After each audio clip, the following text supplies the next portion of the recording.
오늘 여러분은 역사를 온몸으로 느끼고 있습니다. 코로나 사태가 세계적인 대재앙으로 다가오고 다우지수가 일주일 만에 역사 이래 유례없는 큰 폭으로 떨어졌습니다. 앞으로 수십 년, 아마 수백 년 후에도 이번 전 세계적인 대재앙에 대해 역사책에 뼈아픈 기록을 할 것입니다. 우선 먼저 사과부터 해야겠네요. 지난주에 저번 방송에 다우지수가 큰 폭으로 반등할 것이라고 예견하고 주식을 사라고 권했지요. 그런데 다우지수는 반등했어요. 그러나 월요일 코스피 코스닥 지수가 3%대 폭락을 하리라고는 생각 못했습니다. 한국 증권시장이 이해가 깊지 못한 것이 그 원인이었어요. 한국 주식을 그저 미국 증권시장의 분점 정도로 생각하고 다우지수가 오르면 코스피도 당연히 오를 거라 그렇게 생각했어요. 그러나 이번 사태에서 투자의 심리의 공포 얼마나 상상을 초월하는지 다우지수가 9%대로 올랐는데도 한국 주식시장이 폭락하고 말았어요. 외국인 투자 자금이 아마 결연히 손절매하고 한국을 떠나고 있으리라고 아마 느꼈을 겁니다. 한국 주식시장의 시스템이 아직 아마 완성하지 못한 단계인 것 같아요. 외국인 투자가 차지하는 비중이 너무 크고 한국 주식시장을 보호하는 정책 제도가 아직 부족한 것 같다고 느꼈습니다. 외국 자본은 이익을 쫓아 투자하기에 주식시장을 좌지우지할 정도로 지분을 많이 차지하면 지금과 같은 국가위기에서는 대한민국 국가 경제에 어떤 영향이 있는지를 전혀 고려하지 않고 눈도 깜짝 않고 한국을 버리고 떠납니다. 그러니 한국 금융 정책을 정할 때 좀 더 내국인 투자자들을 보호하고 대한민국 금융시장을 보호할 수 있는 쪽으로 예를 들면 공매도 제한, 투매 제한, 외국 자본 규모 제한 등 규정을 좀 확실히 할 필요가 있습니다. 자본주의 시장에서 주식은 곧 그 나라 경제를 의미하기 때문에 주식시장을 보호하는 것이 대한민국 경제를 보호하는 것과 같기 때문입니다. 중국이 아직도 증권시장을 완전히 외국인 투자자들에게 개방하지 않는 것도 바로 오늘과 같은 사태를 위해서입니다. 코로나 사태는 중국에서 시작됐는데도 주식시장이 아직 잘 버텨주고 있는 원인이 중국 주식시장에서 외국인 투자자들이 참여만 할 수 있고 그 흐름을 결정할 만큼 지분이 없기 때문입니다. 그러니 이 같은 위기 상황에서 외국인 투자자들은 다 빠져나갔는데 중국의 주식시장이 좌우를 하는 것은 중국 정부의 입김이 들어간 기관 투자자들이기 때문입니다. 그들이 잘 버텨주고 있으니 중국 주식시장도 아직까지는 잘 버텨주고 있습니다. 다우지수가 2만을 깼지요. 미국이 건국 이래 가장 큰 주식 재난이라고 할 수 있을 만큼 빠르게 떨어지고 있습니다. 결론부터 말씀드리겠습니다. 다우지수 아직도 더 내려갈 것이고 15,000포인트를 목표로 하고 갈 것입니다. 저희 견해는 최저점인 10,000포인트가 만일 도달하면 주식 매입을 할 수 있을 그럴 기회가 온 것이라는 겁니다. 워런 버핏처럼 주식을 가지고 장기 투자하는 그런 각오를 하더라도 빚을 지고라도 그때면 미국 주식을 사들일 수 있어도 후에는 큰 이익을 볼 수 있으리라고 그렇게 생각합니다. 실제로 워런 버핏은 이미 많이 사들였어요. 거의 그 벅실 하스웨이 회사는 지난 일주일에 800억 달러의 손실을 보았다고 합니다. 우리 개미 투자자들이 이렇게 큰 손실을 보면 빌딩에서 뛰어내릴 수밖에 없을 텐데 이 어르신은 그래도 아직도 괜찮나 봅니다. 한국은 외국 자본 유출 때문에 아마 더 떨어질 것 같은데 제가 한국 주식을 연구하지 못했기 때문에 어떻게 하라고 권고는 하지 않겠습니다. 다만 다우지수를 연구하는 포인트를 말씀드려 한국 시장에 참고하시기 바랍니다. 지난주 제가 다우지수의 큰 폭등을 예견할 수 있었던 것은 주식시장의 오랜 고전적인 분석 방법인 점프 이론 때문입니다. 주식이 어제의 끝난 가격에서 시작하지 않고 위 혹은 아래로 점프하여 시작하는 것을 주식이 점프라 하는데 다우지수가 일주일 사이에 3번이 점프 시작을 했습니다. 이런 고전 분석 이론에 의하면 3번이 점프가 있을 때 3번째 점프의 마지막 주식 가격으로 반등이 반드시 온다고 합니다. 주식이 하락을 하더라도 3번째 점프 구간은 메꿔주고 다시 하락한다, 그런 뜻입니다. 결과 역시 이론대로 반등이 있었고, 그리고 그 3번째 점프의 그 구간을 메꿔주고 다시 하락을 시작해서 지금 오늘 다우지수가 30%대까지 내려갔습니다. 제가 지난번에도 말씀드렸듯이 다우지수가 30% 내려갈 거라 한 것도 큰 하락장의 시작은 우선 30%가 내려가고 제일 마지막에는 50%가 내려갈 때가 그 하락장이 마지막이다. 그런 분석 이론에서 나온 겁니다. 윌리엄 D. 건이나 아니면 피보나치 이론이나 피보나치 수례를 여러분이 잘 아실 겁니다. 그 여러 가지 이런 고전적인 주식 분석 이론을 여기에 대입하여 한국 주식 시장에서 참고하시기 바랍니다. 이런 하락장에 오히려 고전적인 주식 방식이 더 빛을 발하는 이유는 미국이 주식 시장을 지금 AI가 주도하고 있기 때문입니다. AI는 사람이 아닙니다. 그들은 이미 이전의 경험이나 여러 가지 그 그래프들을 기초로 주식을 매수하고 있는데 그들이 투자하는 그 분석 방식이 바로 이런 고전적인 주식 투자 방식을 그대로 자기들이 그 그래프에 대입하고 있기 때문입니다. 그래서 이런 고전적인 주식 분석 규율이 증권시장의 등락에 아주 정확하게 맞아 들어갈 것입니다.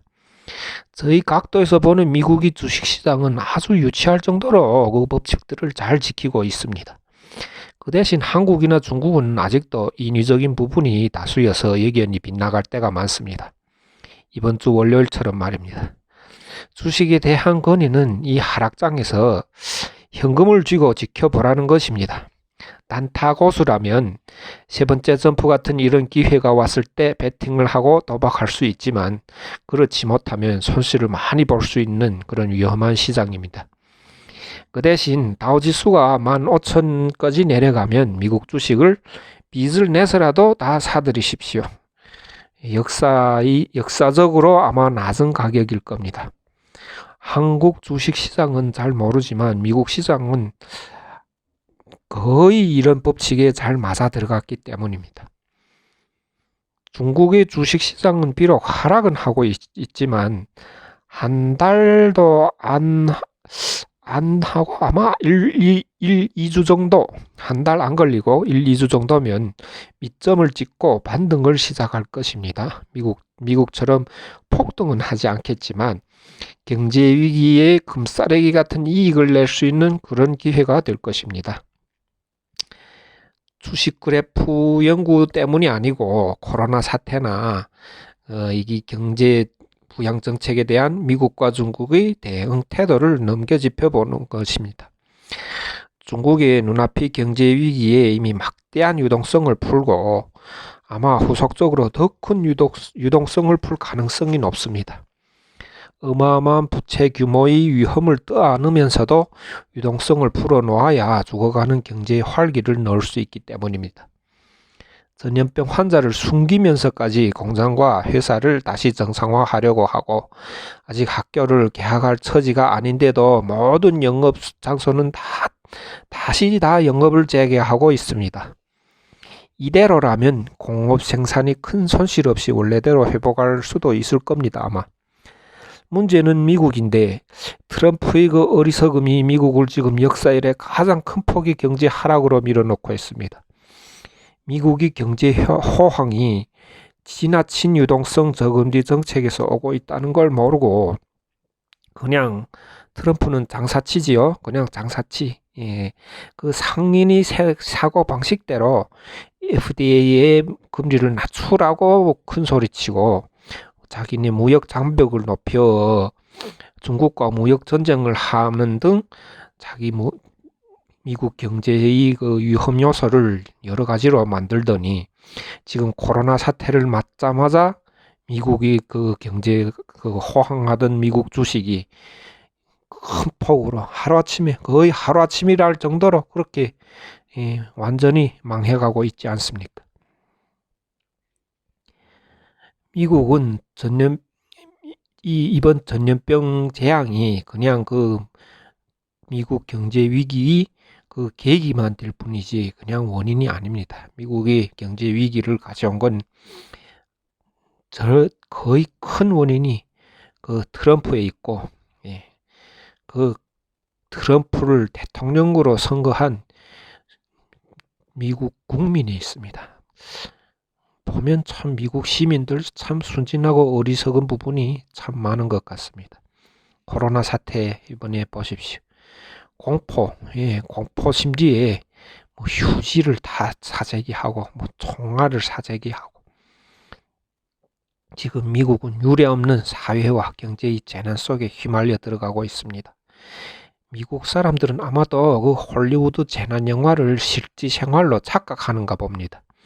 총알을 사재기하여 세계의 종말을 대비하고 있답니다. 트럼프가 뒤늦게 뭐 천조 원이 뭐 부양책을 내놓았지만 미국 시민들이 공포를 잠재우기는 역부족입니다. 그러니 지금은 코로나 사태, 증권시장 제일 암울한 시기입니다. 세계의 제일 큰 시장인 미국이 저 모양이니 좋은 소식 기다리는 것이 좀 무리겠죠. 아마 한 달 정도 지나간 후에 한국처럼 전염병 확진자 수가 진정세를 보이면 그때야 미국 사람들은 자기가 휴지를 사재기한 것이 얼마나 어리석은 짓인지 알 것입니다. 자주 느끼는 바이지만 미국인들에게는 워런 버핏, 빌 게이츠 같은 천재들이 많은 반면 대부분 시민들은 초딩 수준의 심리 소질을 가진 유치하고 단순 무식한 사람들이 많습니다. 발달한 나라의 국민이라 하여 다 총명한 머리를 가진 것이 아닌가 봅니다. 대표적인 사람이 트럼프지요. 이런 전쟁 같은 세월에 시진핑과 자존심 싸움이나 하고 있으니 말입니다. 시진핑과 트럼프가 최악의 지도자라고 떠들고 다니는데 지금 그들이 행하는 작태를 보십시오. 시진핑은 전염병이 미국에서 나왔다 하고 트럼프는 중국 바이러스라 그러고 아주 유치원 어린이 같은 말싸움 수준의 그런 행동을 하고 있습니다. 서로 협력하고 도와도 극복할까 말까 한 세월에 서로 자존심 싸움이나 하고 책임 떠넘기기나 하고 참 가관입니다. 난세의 영웅이라고 2차 대전이 제일 어려운 세월에 루즈벨트나 처칠 같은 인물이 나와서 세계 질서를 회복했는데 지금 이 난세는 이런 탁월한 지도자들이 어디에 없는지 그리워지는 시간입니다. 한국의 문재인 대통령은 그들에 비하면 그래도 현명한 영도자임은 틀림없습니다. 말도 안 되는 그 한국의 그 극우 정당의 반대에도 차곡차곡 국정 현황을 잘 정리하는 것 같습니다. 그 대신 난세의 영웅 같은 패기나 그런 박력은 좀 모자란다는 느낌입니다. 지난번 추경 11조 원이 너무 적다고 한 저희 방송을 들었죠. 50조는 돼야 된다고요. 오늘 보니 추경을 더 늘리고 오늘에야 뭐 50조 원 상당의 경제 부양책을 들고 나왔다고 뉴스에 나네요. 그러니까 나라 국가 경제 정책이 아마추어 경제 분석가인 나의 계산에도 훨씬 미치지 못한다고 볼 수 있지요. 50조 원으로 아마 못 막으면 500조라도 풀어야 할 겁니다. 위기 대응 능력이라는 게 이런 시기에 대한 시간에 대한 발빠른 판단에 있다는 것을 알아야 할 겁니다. 한국은 경제가 지금 어떤 상태인지 느낌이 덜한지 한창 4월 선거 준비가 한창이네요.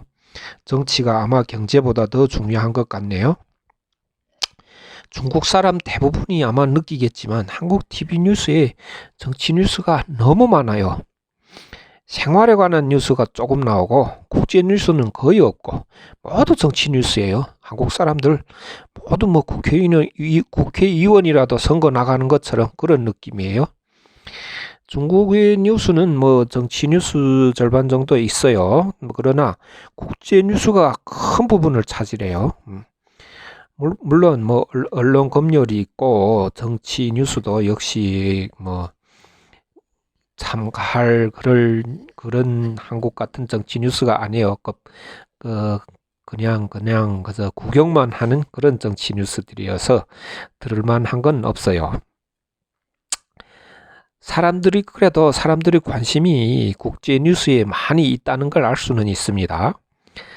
글로벌 시대라 그런지 아니면 외부 사회에 대한 호기심 때문에 그런지는 몰라도 중국 사람들은 외국 사회에 많은 호기심을 가지고 있고 또 외국 사회의 생활에도 또 참여하고 싶어 합니다. 그 대신 한국 뉴스를 보면 온통 국내 뉴스예요. 국제 뉴스가 거의 없어요. 그리고 대부분 정치 뉴스예요.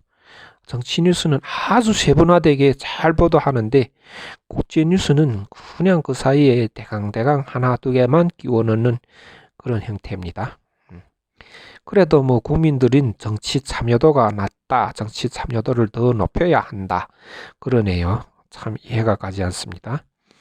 지난번에 조국 사태를 보십시오. 뭐 진보, 보수의 기본 가치에 비롯한 정치적인 대립이 아니고 조국 와이프가 뭐 딸이 교육의 특혜를 받은 점을 꼬투리 잡고 온 나라가 뒤집어지도록 싸우는 걸 외국 사람이 저희 시각으로 보면 참 어이없는 일입니다. 이게 정치 뉴스에 나와야 하는지 이래야 하는지 이것이 한국 정치인들이 하는 일인지 뭐 그렇게 엄청난 돈을 받고 뭐 투자하여 국회의원을 뽑아놓고 국회를 열어서 꼭 하는 일이가 뭐 그 와이프의 딸이 뭐 교육 특혜를 받은 걸 꼬투리 잡느라고 국회를 만들고 국회의원을 뽑았는지 참 이해가 안 갑니다. 뭐 권력이나 금전이 있는 사람, 자식 교육에 특히 안 받는 사람 어디 있어요? 나경원 대표를 보세요. 털면 먼지 안 나오는 사람 누가 있습니까? 그냥 조국이 미우니까 꼬투리 잡겠다고 그따위 트집잡이에 특별검사 200명을 파견하여 뭐 아주 무슨 자세히 검사를 하는 참 대한민국의 검사들이 많아요. 참 그 윤석열 검찰청장 참 대단한 사람입니다. 그리고 그 밑던 도끼에 발등 찍혔다고 여당이 그러더니 이젠 또 너도 당해봐라 그러며 이젠 윤석열 검찰청장이 그 장모의 그 비리를 또 먼지털이 하네요. 뭐 여론이 뭐 이번에는 나서서 조사를 하네요. 이것이 대한민국 국민이 보아야 할 정치 행태인가요? 이것이 대한민국 국익에 얼마나 도움이 되며 얼마나 정의롭고 얼마나 지혜로운 자유민주주의인가요?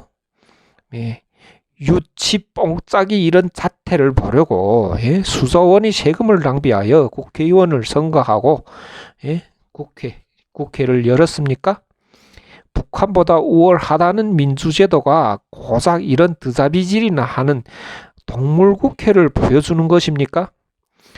국민들이 정치 참여도를 높여야 하겠지만 그 높인 정치 참여도로 이런 국회의원들을 몽땅 낙선시키는 데 써야 할 겁니다. 예.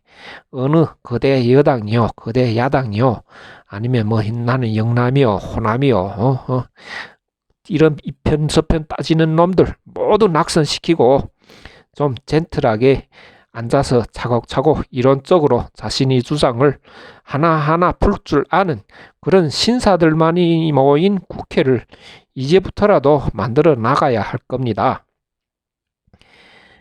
뭐 미국이 예를 들려고 했는데 미국이 요즘 정치하는 꼴을 보니 좋은 예가 아닌 것 같아 그만두겠습니다.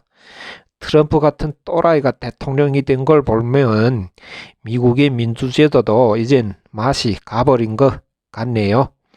예, 오늘은 이만합니다.